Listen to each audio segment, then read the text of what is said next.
continue on just for a moment in this area of influencing people. They have faith in people. Number 4, an influencer listens to people. In fact, Paul Tillich said the first duty of love is to listen.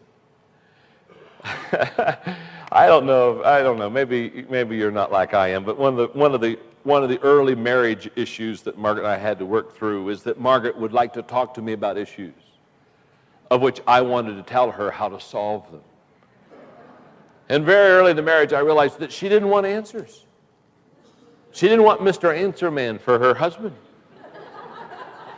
What she wanted was just somebody to listen to her. Many times she said, John, I'm not wanting answers. Just listen to me, listen. And I want, she'd be halfway and I said, I got that one figured out. Here, step 1 and step 2, and then if you do this is huge. And I'd give her a list and say, there you are, go get him. Climb that mountain, Margaret. You can do that. She's not wanting to climb a mountain. She just wants somebody to listen to her. Just listen to me. And it took me a long time to learn that. I love the story about the 89-year-old lady who had hearing problems, and the doctor said, I've got great news for you. He said, I can correct your problem.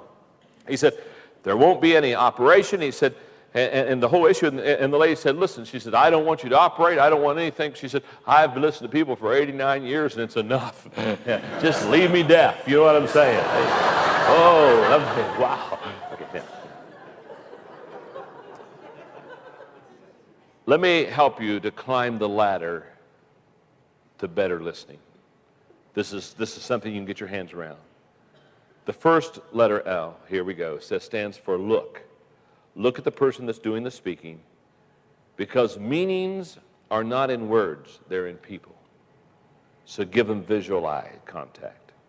The letter A stands for ask questions, because this is one of the quickest ways to become a good listener is by asking them questions. The first letter D, don't interrupt. Oh, that's so hard, isn't it? Huh? Isn't it just hard? You just want to jump in there. You just want to jump in, okay? The second letter D, don't change the subject. In fact, listening is wanting to hear. The letter E, check your emotions. And the letter R stands for responsive listening. In other words, nod with them. Let them know that you're listening. Let them know that you're hanging in there with them. Because this is a weakness in my life. Let me just do a little poll. It's a weakness in my life, so I'm already admitting. How many of you say, that I'm a little weak in the area of listening? Huh? Yeah. I think it's one of the major, and what is amazing is many people really look at leaders and they think leaders are, what they think leaders are always telling, not listening. But that's not true. Leaders are always listening to the heart of their people. Leaders are readers of people. They read and respond. They listen and then they lead. Number 5, an influencer understands people. In the book, Climbing the Executive Ladder, let me read a paragraph. Few things will pay you bigger dividends than the time and the trouble that you take to understand people. Almost nothing will add more to your stature as an executive and as a person.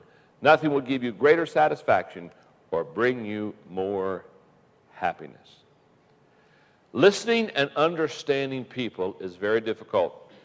As I shared with you, I just came back this week from Cancun, where I spent 2 days with these top Latino leaders. And because of the cultural barrier, because of the language barrier, I realized that my number one mission, before I ever could develop a strategy for them, which is what I knew they wanted to help them raise up leaders in Central and South America, before I could ever do that, I knew that my number one responsibility was to listen and understand. I literally, in 2 days, when I walked into that hotel, I never walked out of that hotel compound until I went back to the airport. I never got to see the beach or anything at Cancun. I literally stayed in that hotel. But here's what I want you to understand. I worked so hard at just trying to listen and understand. And I would come back at 11:30 at night to the room, and my wife Margaret would be there, and I would be mentally and physically exhausted. Because you know what it's like all day long just to try to understand and try to listen and try to sense where they are and feel what they feel and get inside their head and think like they think. In other words, this is not easy work at all. When I used to counsel 30 hours a week, I used to get worn out, just totally worn out counseling. And I'd ask myself why. I'd say, I've been sitting here all day listening to people with their issues. Why am I so tired? I haven't gone out and done anything physically exhausting, but the mental, emotional exhaustion of just trying to listen and understand people. In your notes. To understand the mind of a person, look at what he or she has already achieved. To understand the heart of a person, look at what he or she dreams of becoming. One will show you their heart and give you a whole different perspective of how they are and how they feel. And there are three questions when I want to connect with people. There are three questions I ask. If I were to have lunch with you today, if you and I were to go to lunch, and I could sit down and have an hour and 10 minutes with you, I could walk out of that lunch and I could pretty well know the keys to your heart. And I could know that by asking you three questions. Question number one, what do you laugh about? In other words, what makes you happy? If I could sit down at a lunch with you and I'd say, okay, what makes you happy? You'd meet, you know, if you would talk to me about it right now, I'd talk to you about little Madeline, my grandchild, okay? And you've got something. You'd have something. You'd begin to talk. And so what do you laugh about? The second question I'd ask you is, what do you cry about? What do you cry about? What makes you sad? What hurts? And the third question is, what do you dream about? What would you like to become? If you could be anything you ever wanted to be, if you could do anything you ever wanted to do, what would you be? What would you do? And when I want to lead people, here's what I know. If I know their heart, I know how they feel. If I know their mind, I know how they think. If I know what their strengths are, I know what they do well. And if I know what their weaknesses are, I know what they don't do well. And if I can know how they feel, how they think, what they do well and what they don't do well, I can go a long way in leading them successfully. My friend Norman Wright says, there are two basic reasons why relationships fail. Number one is fear, which causes us to always erect barriers when there's fear. And number two is selfishness, which causes us to focus on ourselves instead of others. Fear and selfishness are the two basic reasons why relationships usually fail.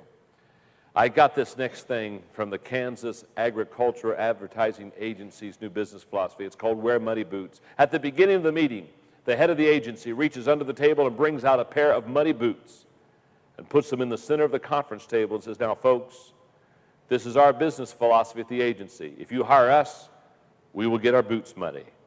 We will walk in the fields with you.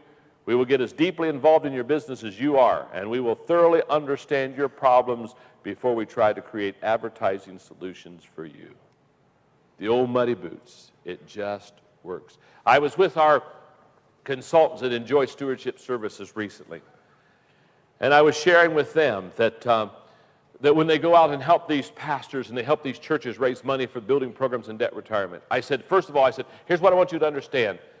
The reason I formed this company, the reason I formed this organization is because as a pastor, I was always asking myself the question, who's going to help me raise money, reduce debt, and get the mortgage off my back? Because I wanted to put the money in staffing and in buildings. I didn't want to use it for paying off mortgages. And as a pastor, I kept thinking, who can help me? And so I told the consultants, I said, when you go, your first job is always to help that pastor. Put your mind where their mind is, put your heart where their heart is, and come right alongside them and join them because you want to add value. You want to lift them. Now, let's review. How do I gain influence? You have integrity with people, nurture people, have faith in people, listen to people, understand people. Notice the first 5 steps deals with our attitude. The first 5 things of gaining influence are attitude issues, and the last 5 steps are action issues. So let me give you the last 5 things. An influencer. An influencer enlarges people. Influencers have the ability to enlarge people. Question, here we go. How do you grow an organization? Grow people. How do you grow people? Grow yourself. Enlarging others always begins with enlarging yourself first. Does that make sense? You cannot give what you do not have. If you're going to grow, you've got to grow yourself before you can grow others. It's like the rather heavy man who went on the sidewalk. There was one of these big sidewalk scales with a big needle, and he was a very, very large guy himself, and he stepped on the scales with a large needle and put in his quarter, but he didn't know that the scales were broken, so the needle only went to 45 pounds. You got the picture? And a little girl standing on the sidewalk watching this with her mother. You know, she sees this huge guy get on the scale, and the needle goes to 45 pounds, and she's trying to figure out. She looks at the scale, she looks at the man, she looks at the scales, and she's trying to figure it out. And finally, she big smile breaks out on her face. She said, "Oh, Mom, look at that man." She said, "He's hollow."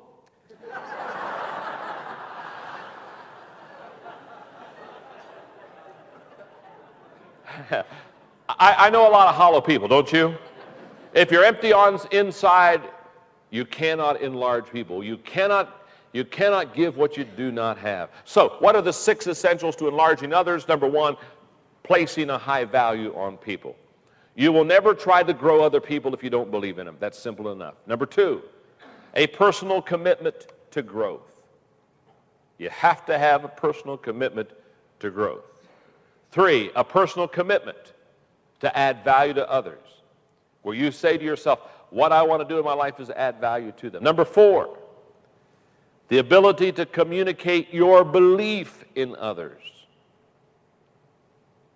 Number 5, the ability to stretch them. And number 6, your highest joy is other people's success. When you can come to that place, it is huge what happens.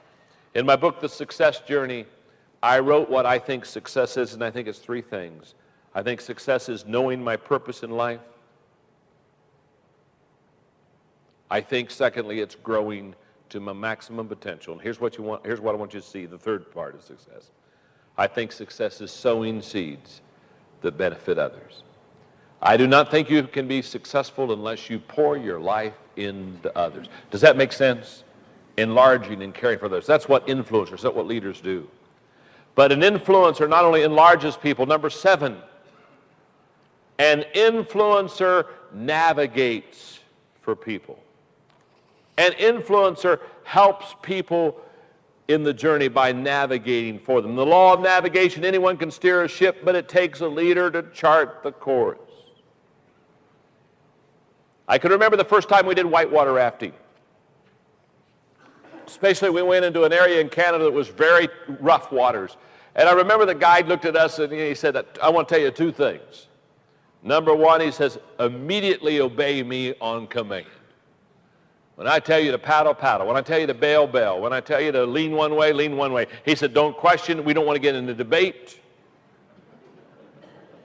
He said, you just remember, I'm the boss.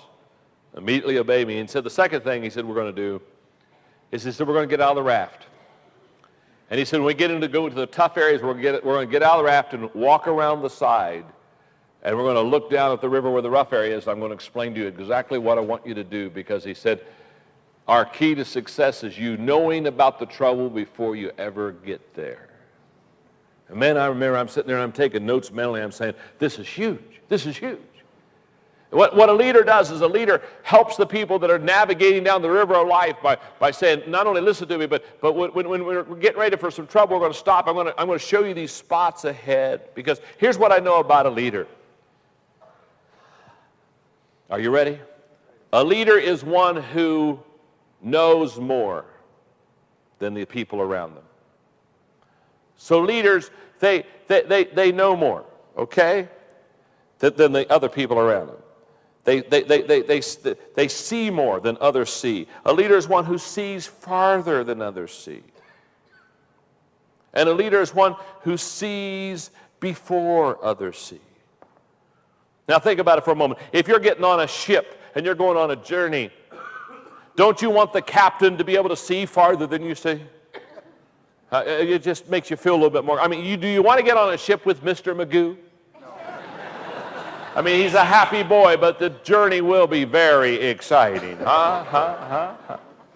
You know what? Mr. Magoos don't have any business navigating for other people, And the law of navigation says the leader sees farther than others sees more than others sees before others see. And leaders, what they do is they navigate.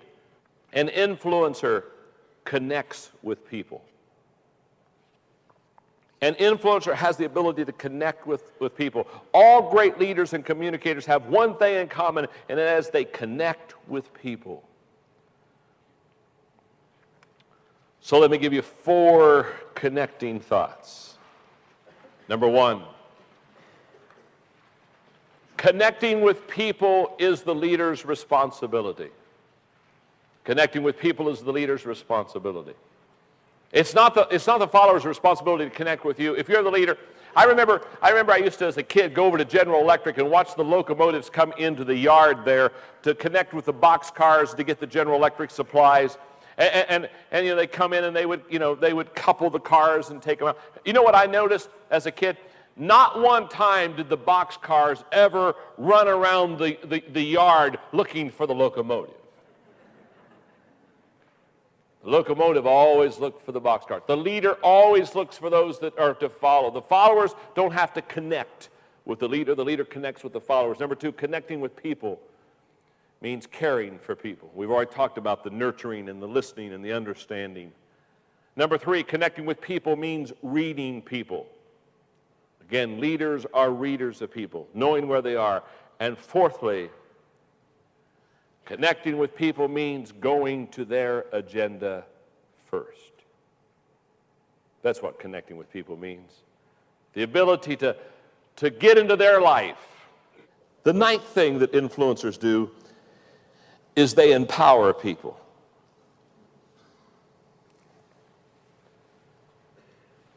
John Craig says, no matter how much work you can do, no matter how engaging your personality may be, you will not advance far in business if you cannot work through others. Enlarging people, enlarging a person deals with their individual growth. You enlarge them by dealing with their individual growth. Empowering a person deals with their organizational growth. And empowerment means several things. It means seeing the potential of an individual. It means saying, encouraging, empowering words to that individual. It means sharing your power and position. It means showing to others that you believe in them. That's all that stuff. All that stuff is empowerment. By the way, when I stop here for a moment, when I teach leadership, especially in international areas, when I teach leadership, come on up here for a second. Let me illustrate something. Just come on up here and you can stand with me, right? My name's John. What's your name? Bob. Bob. When I teach leadership in international areas, this is huge in empowerment. Because what happens many times in the international arena is leaders get a position and then they try to hold on to it and they try to push everybody else down. Are you with me? And it's kind of like playing King of the Mountain. You got it? And so, but here's what happens. Here's what I want you to see. You can either empower people and release them and let them go, or you can try to hold on to them and push them down. But let me just show you what happens. If I'm a leader here, and Bob happens to be in my organization, he's got great potential, but instead of enlarging him and building him up, I'm constantly pushing him down. Let me show you exactly when I start pushing Bob down. Now when I start pushing Bob down, not only am I pushing him down, but something happens to me. That's right. You see, when you start pushing your people down, you'll always go down with them. That's right. But empowering is an enlarging and releasing exercise of a leader. And here's what happens if I start helping Bob and lifting him and helping take him up to a new level. Every time I raise Bob up and bring him up to a new level, what's happening to me? I'm going up with him. Here's what I want you to understand with the leader. You'll always take the same journey as the people you lead. So if you push them down, you go down with them. If you lift them up, you go up with them. Does that make sense? Yeah, it does. Thanks, Bob. Good job. Give him a hand, would you? Good job. Okay. Good job. Okay. Now, there are 5 essentials. Look at your notes. There are 5 essentials to empowerment. Number 1, find a person worthy of empowerment. I'm not saying empower without discretion.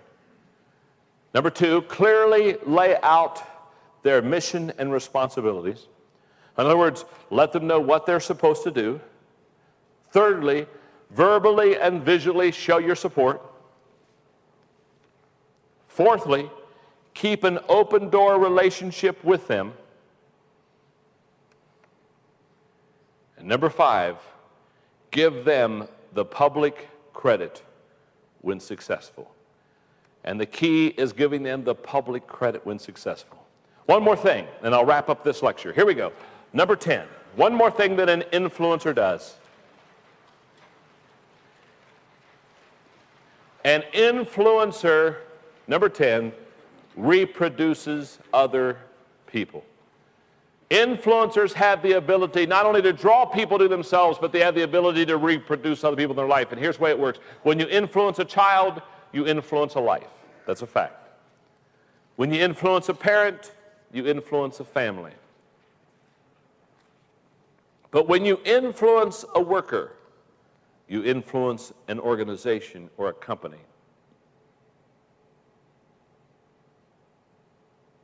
And when you influence a leader, you influence everyone who looks to him or to her for leadership. So you can see the multiplication power of empowerment itself. So here's the question. Why don't all leaders develop other leaders? Have you ever thought of that before? Because it takes a leader to develop a leader. It takes a leader to it takes one to know one, takes one to grow one, takes one to show one. Okay, why don't most leaders develop other leaders? Number 1, because they're insecure. And if we're insecure, we'll never develop another leader because we're afraid they'll take our job. Isn't that right? Oh my goodness, I don't want to, oh my goodness, I might be replaced. Oh happy day, oh happy day. Okay. Number 2, they spend too much time with the followers. Number 3, followers, and this is very true, followers are easier to find and lead than leaders. Isn't that true? I mean, it's easy. If I tell you right now, walk out of the auditorium and go out and find some followers, that isn't hard. You just go out and find people. But if I say go out and find some leaders, it's a little, see, leaders are hard to find. And not only are leaders hard to find, leaders are hard to gather. Isn't that true? You tell a leader, come with me. And the leader doesn't just jump on and say, oh yeah, well good, you're moving, I'll go. You tell a leader to go with you and they'll say, where are you going? When you coming back? What are you going to do while you're gone? How much does it cost? Can I drive?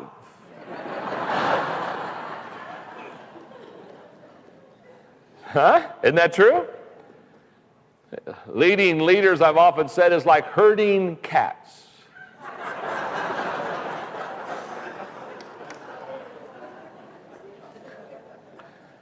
Number 4, the fourth reason we don't develop others to be leaders is that they don't recognize the value of developing leaders. They don't realize the value of multiplication with leaders. And number 5, leadership has been viewed as a competitive effort, not a cooperative one. I think this is a huge problem right here. We look at leadership as a competitive effort, not a cooperative one. Let me explain to you. Remember when you were a kid? How many of you when you were kids, how many of you played Follow the Leader? Huh? You play that game? Remember what the job of the leader was to do? The job of the leader was to do complicated things so that the followers would never become the leader. Isn't that right? In other words, it was the job of the leader to do things so difficult that no one would ever become the leader except the person that was leading. So it was your job as a leader to protect your job. What was the job of the followers? To take the job away from the leader. They wanted to be the leader themselves, so they had to outperform the leader so they could become the leader. This competitive spirit, I remember when I was a kid, I grew up, I loved to play basketball, and on my home court, it's the one that's the basketball, the basket's on your garage. You got what I'm saying? On my home court with my driveway, I was awesome. And I'd play follow lead with the kids, and if I saw one of them getting real close to me, there was this deal that the backboard came out from the garage. There was this deal where I'd take the basketball and I would hit the garage, it would go over the backboard, and it would go right through the nets. I mean, only a kid who spends hours doing nothing can do that kind of thing. You understand? Okay. And so when I wanted to shake the followers, You know how I'd always go to the try and prove. I said, well, all right, they're making their foul shots, they're making their jump shots, they're making their layups, they're making their hooks. All right, I'm going to fix them. And I go over to the garage, and I do this shot, and every time I'd lose them all. Man, I got to keep the job. Now, many times, I think we carry that game over to life. And we somehow think that this is a competitive effort. See, we're not here to compete with one another. We're here really to complete one another. And leaders understand this process. And if you're going to reproduce others, you have to be willing to give your job away. You have to be willing to empower people. You have to want to have other people succeed. My niece Amanda, she was just down to visit me a couple of months ago, and she works in the emergency room of a hospital. So I was saying, Amanda, talk to me. How do they train you to do this emergency stuff? I mean, this is kind of a bloody kind of a deal. I mean, how do they train? And she said, it's very easy. She said, we have a 3-step process in the emergency room. And I said, oh, you mean you do 3 steps when you go in the emergency room? She said, all the training is in 3 ways. And I said, well, what is it? She said, well, you watch one. In other words, you watch somebody do it, and then you do one, and then you train one. Watch one, do one, train one. She says that's how we train in the emergency room. I watch them do it. I do it. I train somebody else to do it. And that day when she talked to me, I thought to myself, if every one of us would just do that 3-step formula in life, watch somebody do it ourselves, and then pass it on. Because our influence really never grows until we use it to help our fellow man. Does that make sense? Thank you very much.